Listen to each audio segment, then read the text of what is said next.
böyle sıkıntılı şeyler de var. Eğer lastikler... Hayır. Bas. Tamam. Bas! Devam et. Devam et. Allah'ım ya Rabbim yardım et. Allah'ım yardım et. Allah'ım yardım et.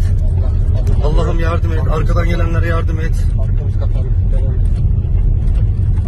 Hızlı git diyor. Allah'ım yardım et. Allah'ım. Tamam burada da. Tamam. Allah'ım yardım et. Tamam. İtfaiye ikinci ekibi. Yukarıya yardımcı olmamız lazım bizim. Biz arabayı bırakalım tekrar çıkalım. Abi yok. Yürü. Oğlum ya. Yürü. Arkası kapandı bile. Önümüz kapanmaması lazım. İtfaiye gitmesi lazım.